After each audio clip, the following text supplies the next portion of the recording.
Hej allihopa! Välkomna tillbaka. Tack för att ni är med oss idag. Vi har en helt ny historia att dela med er. Så, låt oss börja. Jag heter Spencer och det här är historien om hur jag ersatte min flickvän med samma kille som hon svor om igen bara var en vän. Och hur jag gick därifrån utan ett ord samma dag som jag hade planerat att fria till henne. Men för att verkligen förstå hur vi ens hamnade här måste jag ta er tillbaka till där allt började. Så här började allt. Min flickvän, Megan, och jag var tillsammans i drygt 3 år. Vi träffades första gången på college mot slutet av vårt sista år. Bara 2 personer som introducerades av gemensamma vänner på en examensfest. Vi klickade lätt. Efter examen, när de flesta gled ifrån varandra, gjorde vi tvärtom. Vi höll kontakten, tog oss tid för varandra och långsamt fördjupades vår kontakt. För ungefär 1 år sedan bestämde vi oss för att flytta ihop. Megan hade precis fått ett nytt jobb på en snabbväxande kreativ byrå. Det var den typen av jobb som kom med snäva deadlines, möten i sista minuten och teamevenemang som ofta löpte sent in på natten. Vi förstod båda att saker och ting skulle förändras, att våra scheman kanske inte skulle stämma överens som det brukade. Men istället för att bo separat och försöka navigera det avståndet tänkte vi, varför inte bo under samma tak? Varför inte skapa ett utrymme där vi fortfarande kunde träffas i slutet av dagen, även om det bara var en liten stund? Så vi slog ihop vår ekonomi och skaffade ett större boende. Ett delat utrymme som återspeglade det faktum att detta inte bara var avslappnat längre. Vi var seriösa, eller åtminstone var jag det. Vid det laget visste jag redan att jag ville gifta mig med henne. Det var något jag hade bestämt mig för långt innan vi packade upp den första flyttlådan. Jag sa det inte högt för att jag inte ville pressa henne. Men jag såg vårt hem som det första riktiga steget mot en framtid tillsammans. Att bo tillsammans var aldrig bara en bekvämlighet för mig. Det var ett löfte. Så det var här saker och ting verkligen började förändras.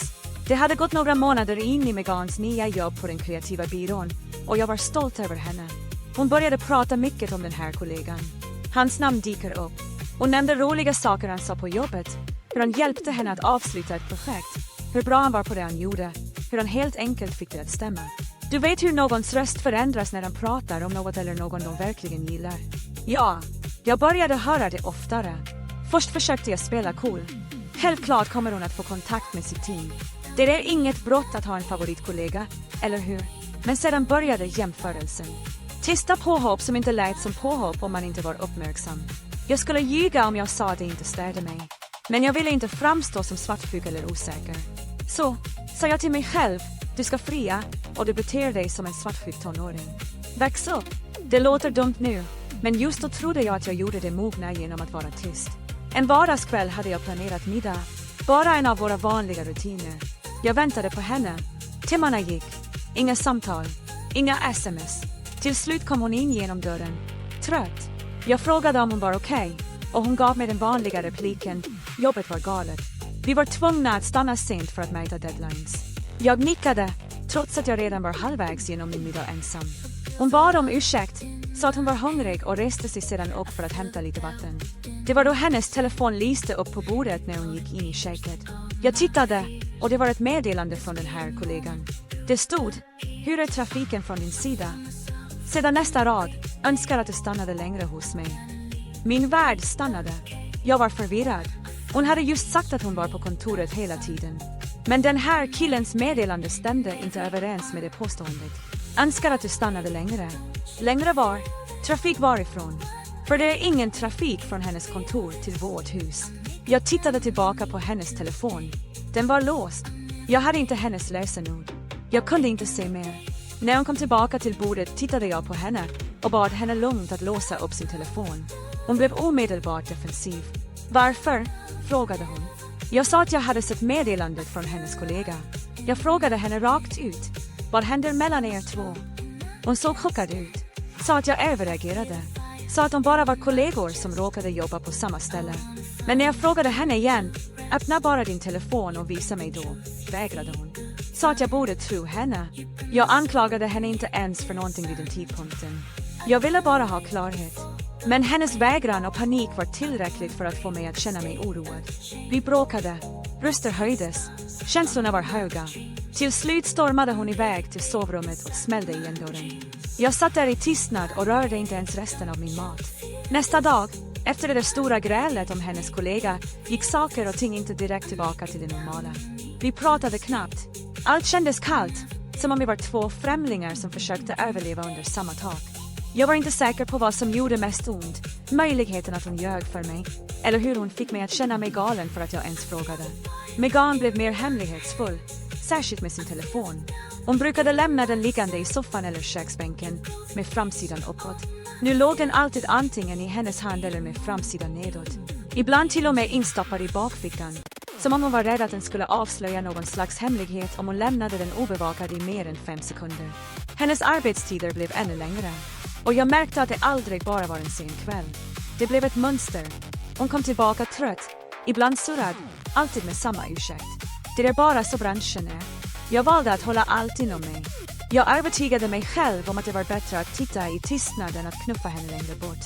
Men tystnaden blev sitt eget straff. 2 veckor gick så där. Vi bodde tillsammans men pratade knappt. Sedan, en kväll, överraskade Megan mig. Hon kom in i rummet medan jag vek tvätt och satte sig mitt emot mig. Hon gick inte in i det. Hon sa bara, vill du att tvivel ska döda vår relation? Hennes röst var låg och allvarlig. Hon fortsatte med att säga att hon visste att saker och ting hade känts konstiga på sistone, att hon också kunde känna avståndet. Hon svor återigen att ingenting pågick mellan henne och hennes kollega. Sa att hon aldrig skulle lämna mig för honom. Hon sa att hon älskade mig, att hon fortfarande ville ha oss och att hon skulle göra vad som helst för att laga det som hade brutit mellan oss. Och sedan sa hon något som överraskade mig. Om du vill att jag ska sluta prata med honom helt, så gör jag det. Jag ska vara ärlig, de orden fick mig. Jag hade tvivlat så mycket på henne, föreställt mig värsta tänkbara scenarier, förberett mig mentalt för att packa ihop och gå. Men att höra henne säga att hon hade skurit ner någon för mig, att hon ville kämpa för oss, drog mig tillbaka. Jag ville tro på henne, så jag lät mig själv. Jag sa till mig själv att det här ögonblicket var hon som valde mig. Så jag lade alla mina rädslor på hyllan, begravde mina tvivel och hoppade direkt tillbaka till fantasin jag hade hållit fast vid i månader. Frieriet, framtiden, livet vi skulle bygga tillsammans. Efter det samtalet förändrades saker och ting verkligen. Megan blev varmare, mer närvarande. Det började kännas som början på vår relation igen. Men när jag ser tillbaka nu tror jag att jag ville att det skulle kännas så äkta att jag ignorerade det faktum att det kanske bara var en skådespeleri. Hon ville förmodligen bara inte förlora den stabilitet vi hade. Jag tog hennes ord för ordets fulla bruk och gav henne fördelen av tvivlet. Och det var beslutet som satte allt annat i rörelse. Det fanns en årlig gatukonst- och musikfestival som ägde rum i centrum varje år. Färgglada väggmålningar, foodtrucks och indieband med par som dansade på gatorna. För mig kändes det perfekt. Jag hade funderat i veckor på hur jag skulle fria till Megan. Och när den här festivalen dök upp i kalendern, klickade något bara. Det kändes som en djärv, oförglömlig bakgrund för vad jag föreställde mig skulle bli ett av de lyckligaste ögonblicken i våra liv. Ungefär en vecka före festivalen tog jag upp det för Megan i förbigående medan vi satt i soffan. Hallå, den där festivalen kommer nästa helg. Är du ledig? Hon tittade upp från sin telefon och sa att hon tvivlade på att hon skulle vara ledig. Jobbet var galet på sistone. Och hon hade några teamförpliktelser som hon kanske inte skulle kunna komma ifrån. Jag nickade och sa okej. Jag ville inte pressa på. Sedan frågade hon mig om jag planerade att gå. Jag sa att jag hade hoppats att vi två kunde gå tillsammans. Hon gav mig ett mjukt leende och sa önskar att vi kunde gå.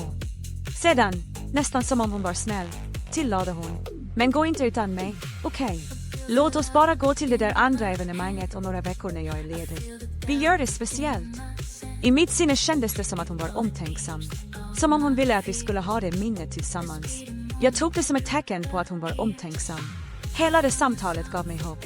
Det fick mig att känna att vi kanske hade kommit över den tuffa perioden. Så när festivaldagen kom stannade jag hemma.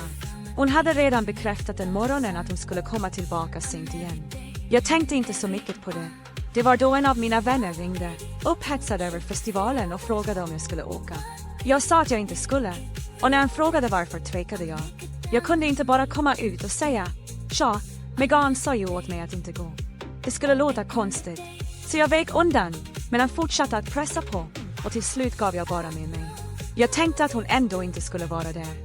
Hur skulle hon ens veta? Vad kunde det skada? Vi kom fram till lokalen och ett tag började jag faktiskt slappna av. Musiken var hög, publiken var vid liv och det kändes skönt att vara ute igen. Jag chillade med killarna, tittade på folk måla väggmålningar på grändväggarna och bara sög in stämningen. Sedan knuffade en av mina vänner till mig. Han pekade genom publiken och sa, hörni, är det inte Megan? Jag följde hans synfält. Och det var då allt inom mig bara stannade. Megan gick hand i hand med sin kollega. Samma kille som hon berättade att hon hade distanserat sig från. Killen hon svor upp och ner var ingenting. De gick inte bara bredvid varandra. De var nära, skrattade, lutade sig mot varandra. Jag såg dem närma sig ett matstånd och prata som om de inte brydde sig ett dugg. Efter att ha gjort sina inköp lutade han sig över och kysste henne på tinningen. Och det värsta, hon drog sig inte undan. Jag bara stod där, stelfrusen, som om någon hade slagit luften ur mina lungor. Mina vänner var fortfarande bredvid mig, men jag kunde inte höra dem. Allt jag hade planerat sprack där på trottoaren. Jag konfronterade dem inte. Jag bara vände mig om och gick bort från mina vänner, henne och allting. Min telefon gick av, surrade i fickan och jag stängde av den. Jag orkade inte. Jag körde hem. Nästa timme var en suddig dimma. Jag packade bilen med så många av mina tillhörigheter som möjligt. Lämnade allt jag hade köpt till frieriet hemma. Jag checkade in på ett billigt motell, någonstans tillräckligt långt bort för att inte bli lätthittad. Den kvällen drack jag mer än jag borde ha gjort. Försökte bara dränka bilderna. Jag minns inte ens att jag somnade. Allt jag vet är att jag inte grät. Jag bara stirrade tyst i taket och frågade mig själv hur kvinnan jag skulle göra till min fru kunde ljuga så lätt, så övertygande. Nästa morgon efter festivalen vaknade jag med en bultande huvudvärk och tyngden av allt slog emot mig igen. Min mun var torr av alkoholen jag hade dränkt mig i kvällen innan. Jag hade ursprungligen stängt av min telefon direkt efter att jag lämnat festivalen eftersom jag inte ville att någon, särskilt inte hon, skulle nå mig. Men nu behövde jag ringa min chef och be om några dagars ledigt för att rensa huvudet och fundera ut vad jag skulle göra härnäst. Så jag slog på min telefon igen. Meddelandena träffade min skärm som om en dammlucka hade spruckit. Jag hann knappt bearbeta någonting innan de började strömma in, en efter en. Den första vinkningen kom från Megan. Var är du? Varför är dina saker borta? Spencer, snälla ring mig. Det var början. Hon hade uppenbarligen ingen aning om att jag hade sett henne på festivalen än, men jag svarade inte. Jag var inte redo att höra hennes röst. Sedan, efter vad jag bara kan anta var ett samtal med en av mina vänner, någon som måste ha berättat för henne att jag var på festivalen och hade sett allt, förändrades tonen i hennes meddelanden. Plötsligt var det inte förvirrande längre. Det var panik. Röstmeddelanden kom sedan. Jag behövde inte ens spela upp alla för att veta att hon grät. Hennes röst sprack när hon bad mig att lyssna, att prata med henne, att låta henne förklara. Hon fortsatte att säga att det inte var vad det såg ut som, att hon hade gjort fel, att hon inte kunde förlora mig så här. Ärligt talat visste jag inte ens vad jag skulle känna. Och det var inte bara hon som smsade mig. Mina vänner sprängde också min telefon. Hallå, vart tog du vägen? Är du okej, mannen? Brorsan, du gick utan att säga ett ord. De var oroliga och jag uppskattade det. Men i det ögonblicket var jag inte redo att prata, inte ens med dem. Jag tog ett djupt andetag och ringde äntligen samtalet jag ursprungligen tänkte till min chef. Jag sa till honom att jag behövde lite ledigt för att hantera en personlig situation. Han var förvånansvärt förstående och sa åt mig att ta en vecka om jag behövde det. Det gav mig en liten lättnad. Jobbet var i alla fall inte något jag behövde stressa över. När jag väl lagt på stängde jag av telefonen igen. Jag ville inte fortsätta höra hennes röst som bad mig komma tillbaka eller läsa ett nytt meddelande där hon bad om bara en chans till. Jag hade sett tillräckligt. Jag hade hört tillräckligt. Och jag visste innerst inne att det inte fanns någon lösning på det hon hade sönder. Från motellet började jag sätta igång saker och ting. Jag ringde runt, kollade listor och ordnade ett nytt ställe att bo på. Det var en liten lägenhet, men den var min. Sista gången jag såg Megan personligen var ungefär en vecka efter festivalen. Hon dök upp på min arbetsplats. Hon kom in i hopp om att fånga min uppmärksamhet. Kanske trodde hon att om jag bara tittade på henne skulle jag bli mjukare. Men det gjorde jag inte. Jag gick rakt förbi henne som om hon vore en främling på gatan. Och ärligt talat, det var vad hon hade blivit. Så, här är vi. Megan smsar mig fortfarande. Inte varje dag, men tillräckligt ofta för att jag vet att hon inte har släppt taget. Hon ville förklara. Hon ville att jag skulle lyfta luren. Hon bad om en chans att prata. Med tiden förändrades tonen. Nu är hennes meddelanden mjukare, sorgligare. Hon säger att hon saknar mig. Hon säger att hon tror att vi kan arbeta oss igenom det här. Att oavsett hur illa det blev, borde kärlek vara tillräckligt. Människor gör misstag. Att vi inte borde kasta bort allt. Jag läser de där sms'en och jag ska inte ljuga. En del av mig känner något. Men det räcker inte. Sanningen är att jag inte längre är intresserad. När förtroendet brister, splittras det inte som glas. Det eroderar som sten. Långsamt. Tyst. Tills man en dag inser att det inte finns något fast kvar att stå på. Och de igen valde en hemlighetsmakeri framför ärlighet. Och nu kan jag inte föreställa mig en framtid med någon jag måste tvivla på varje gång de säger jag ska bara iväg till jobbet. Så det är här jag lämnar historien. Nu ska jag lämna över det här till er. Vad tycker du om hela den här situationen? Om du var i min situation, vad skulle du ha gjort? Skulle du ha väntat med att höra henne? Skulle du ha förlåtit henne? Eller skulle du ha gjort vad jag gjorde? Tack för att du stod ut med mig genom det här. Om den här historien berörde mig, eller bara fick dig att tänka till, så fortsätt att gilla och dela. Vi ses i nästa.